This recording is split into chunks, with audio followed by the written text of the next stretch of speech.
Today is discuss about generation of steam at constant pressure.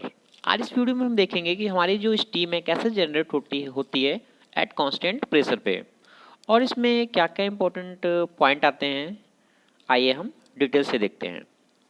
पहला, suppose हम T और H में temperature और इंथैल्पी वे, ये हमारा टेम्परेचर है और हम इंथैल्पी में अगर हम ग्राफ ड्रा करते हैं कांस्टेंट प्रेशर के लिए, तो ये हमारा टी है जो डिग्री सेल्सियस पे है और ये हमारा क्या है, इंथैल्पी है। ये हमारा इंथैल्पी है। ये मैं ग्राफ ड्रा कर रहा हूँ, इसके बाद डिटेल से इस बात करते हैं कि ये आखिर में कैसे चेंज हो रहा है। ओके, ये हम जो हमारी स्टेट है ये हमारी है सुपर की।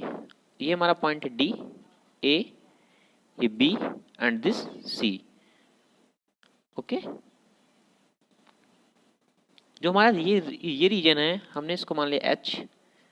एच क्या इंडिकेट करता है, एल क्या इंडिकेट करता है, अभी आपको समझ में आ जाएगा। ओके, ये हमने C P T super heat minus T saturation. Okay, तो आइए हम देखते हैं। सबसे पहले हम देखते हैं कि हमारा जो सेचुरेशन टेम्परेचर क्या होता है। क्या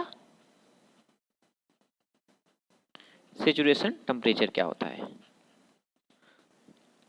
सेचुरेशन टेम्परेचर हमारा क्या होता है, जब हमारा वाटर है, जब हम वाटर को हीट करते हैं एट ए कांस्टेंट प्रेशर पे, तो हमारा जो टेम्परेचर होता है वो हमारा क्या होता है, इंक्रीज होने लगता है।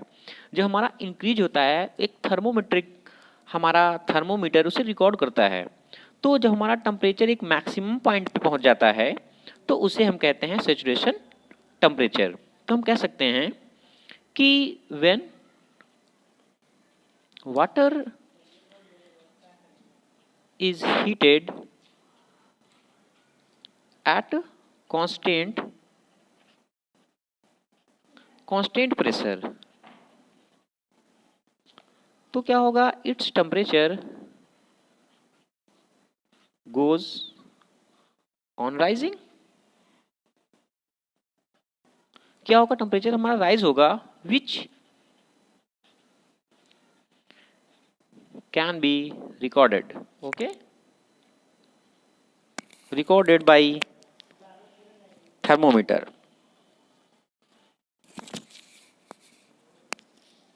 किया, ठीक। अगर हम क्या करते हैं, इसे फर्दर हीट करते हैं तो on further heating of water, तो क्या होगा, जो टेम्परेचर होगा वो हमारा क्या होगा, राइज करेगा। इट्स टेम्परेचर राइज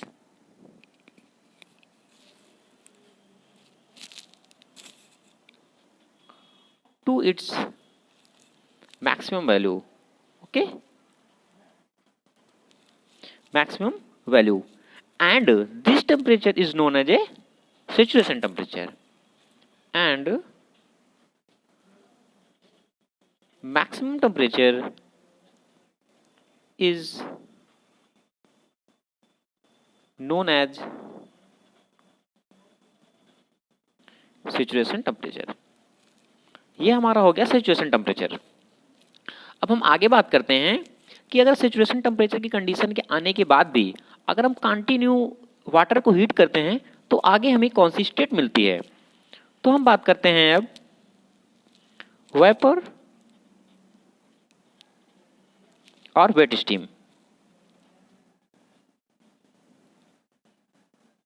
वेपर और वेट स्टीम, इसमें क्या होता है कि जब हमारे सेचुरेशन टेम्परेचर हमारा पहुंच जाता है, सेचुरेशन कंडीशन पे हमारा आ जाता है, तो हम क्या अगेन हीट करते हैं। When water is at its saturation temperature and further heated, and it's क्या करेंगे, फर्दर हीट करते हैं। फर्दर हीटेड, तो क्या होगा, जो हमारा वाटर होगा वो क्या होगा, स्टीम में कन्वर्ट होगा। तो कहने का मतलब इट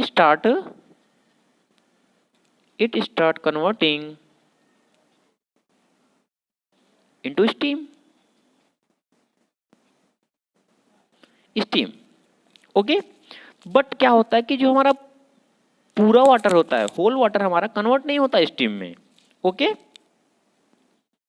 तो कह सकते हैं कि जो हमारी continuous this trend continue till whole of the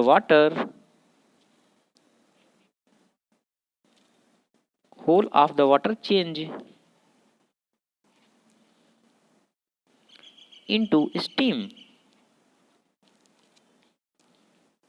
तो the steam produce has some water particle, जो हमारा स्टीम हमें मिलती है उसमें कुछ पार्टिकल रहते हैं हमारे क्या, वाटर के।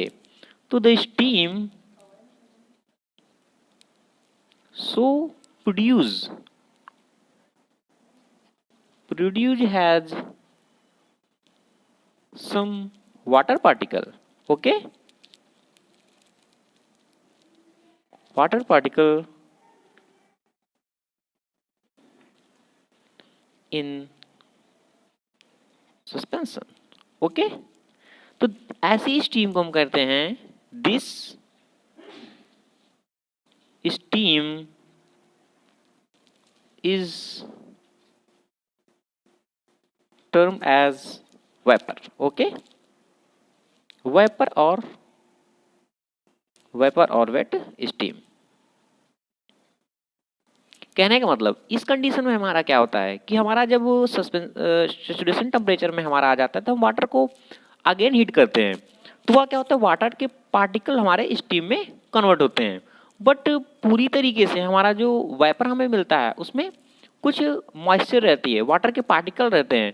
तो ऐसे जो हमारा हमें मिलता है ऐसे को हम कहते हैं, ऐसे प्रोसेस को हम कहते हैं वेपर और ए वेट स्टीम। अब हम बात करते हैं ड्राई स्टीम की। फिर क्या होता है, अगर हम फर्दर हीटिंग करते हैं, जो हमारा वेट स्टीम प्राप्त होता है उससे हम फर्दर अगर हम हीट करते हैं तो जो हमारे वाटर के पार्टिकल होते हैं, तो on further heating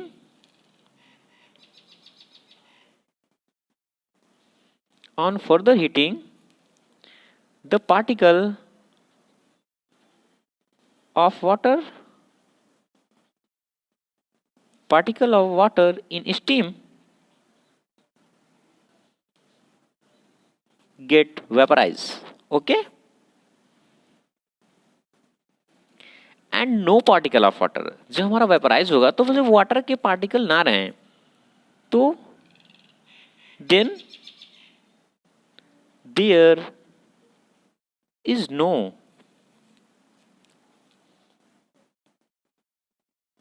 particle of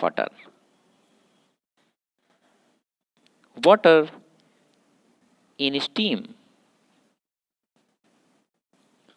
तो ऐसी कंडीशन को हम कहते हैं, ऐसे जो हमारी स्टीम हमें मिलती है उसे हम कहते हैं ड्राई और सैचुरेटेड स्टीम। अब क्या होता है, अगेन जो हमारी ड्राई और सैचुरेटेड स्टीम हमें मिलती है इसे हम अगेन हीट करते हैं, फर्दर इसे हम हीट करते हैं। तो हमारा जो सिचुएशन होता है, जो हमें ड्राई और सैचुरेटेड स्टीम मिलती है, अगर हम कंटिन्यू हीट करेंगे तो वह हमारी हो जाती है सुपर हीट स्टीम। क्या होती है, सुपर हीटेड स्टीम। ओके, ये मैंने डिफिनीशन की बात कर ली और कैसे क्या प्रोसेस होता है। अब इसके आइए हम डायग्राम देखते हैं। Suppose that A to B, ये हमारा 0 डिग्री सेल्सियस पे वाटर है। अब हम जब इसे हम कंटिन्यू हीट दे रहे हैं, टेम्परेचर दे रहे हैं, तो क्या होगा, एक हमारा सैचुरेशन टेम्परेचर हमें मिलता है B पॉइंट पे। वाटर सैचुरेशन टेम्परेचर की कंडीशन हमारी आ जाती है। जब हमारा B to C वेपराइजेशन होता है तो इसमें क्या होता है, conversion of water temperature dry और सैचुरेटेड स्टीम में मिलता है। तो हमारा जो C है, तो इस पॉइंट पे हमें क्या होगा, C पे तो हमारा जो पॉइंट होगा ड्राई और सैचुरेटेड स्टीम मिल जाएगी।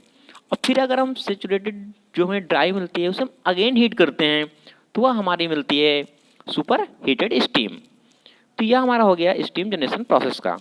आइए हम बात कर लेते हैं कि जो हमारी AB है, जो हमारी ए बी है ये होती है sensible heat of water, okay, is called sensible heat. और जो हमारी बी सी है इसको हम कहते हैं vaporisation, heat supply during the B C latent heat vaporisation denoted by L. And C और D super heated of steam जो denote by C P T suspension minus T saturation. अगर हम बात करते हैं इसकी इंथाल्पी की, हमें इंथाल्पी अगर किसी चीज़ निकालनी है क्योंकि टेम्परेचर और इंथाल्पी के है, तो अगर हम एच वेट की बात करें, क्या एच वेट, तो एच प्लस एक्स एल। जो हमारा एच है, जो हमारा एच है ये हमारा क्या है, सेंसिबल हीट है। क्या है, सेंसिबल हीट। और हमारा जो ये ए है, एक्स है, वो हमारा है ड्राइनेस फ्रैक्शन, ओके।